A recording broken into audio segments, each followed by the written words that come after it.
Namo Amitabha. Thank you for joining me for our daily practice check-in. Listen, listen, listen. This beautiful sound calls us back to our true home.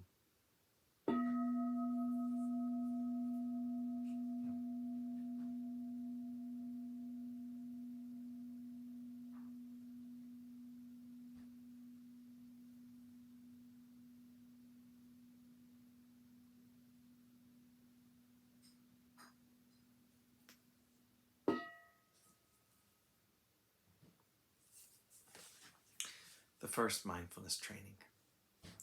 Aware of the suffering caused by the destruction of life, I vow to cultivate compassion and learn ways to protect the lives of people, animals, plants, and minerals.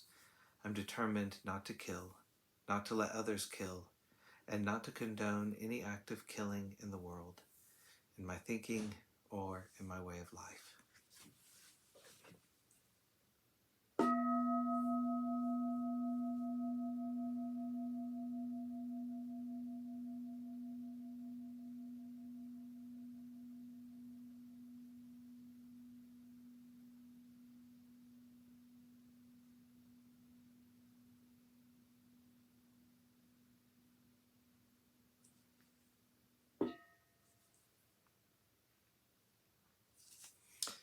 For our Dharma lesson, we've been reading Pure-Land Zen, Zen Pure-Land, the letters of Patriarch Yin Kuang, and we're continuing in letter 9.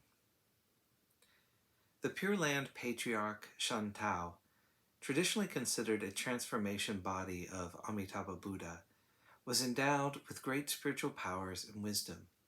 However, in teaching Pure-Land, he did not advocate the mystical and sublime, but merely emphasized everyday, ordinary realities. His teachings on exclusive practice and sundry practices are extremely useful. Exclusive practice consists of the body bowing exclusively to Amitabha Buddha, the mouth exclusively repeating the Buddha's name, and the mind focusing exclusively on the Buddha's name. Out of 10,000 cultivators who practice in such a manner, 10,000 are assured of rebirth in the Pure Land. Sundry practices entail engaging in various methods of cultivation while dedicating the merits accrued toward rebirth in the Western land. Since the practitioner's mind is not focused or single-minded, it's difficult to accumulate merits. Thus, only 3 or 4 out of hundreds of thousands can hope to achieve rebirth in the Pure Land. These are true golden words of advice, immutable throughout the ages. Both of you should follow them for your own benefit and in counseling everyone else. Reciting mantras, too, should be considered an ancillary practice rather than a principal method along with Buddha recitation. The merits derived from mantra recitation are indeed inconceivable. However, ordinary people who achieve rebirth in the Pure Land owe it entirely to utterly sincere faith and vows, as those correspond to the lofty vows of Amitabha Buddha. If you are not clear about this truth, thinking that all dharmas are unfathomable, and therefore it does not matter which method you cultivate, you will end up practicing neither Zen nor Pure Land. This will lead you to eons of wandering in the wasteland of birth and death. Whom, then, could you rely on for help?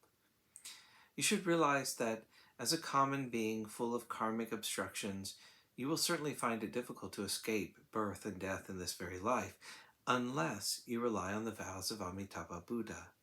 Only then will you discover that the Pure Land method surpasses other Dharma methods in power and utility.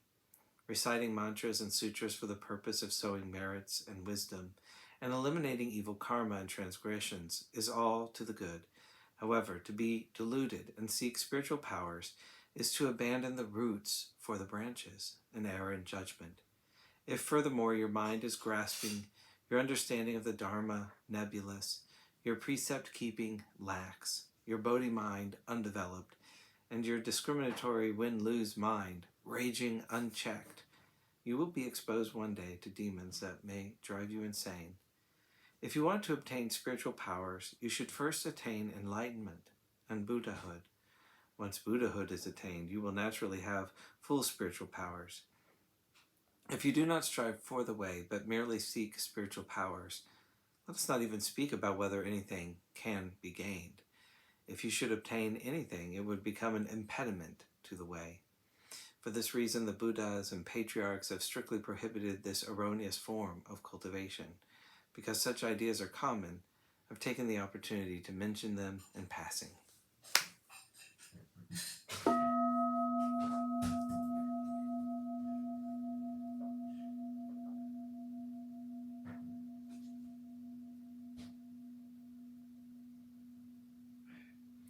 May all beings be well.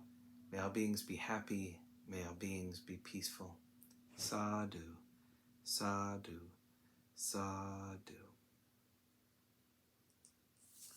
Thanks for joining me today.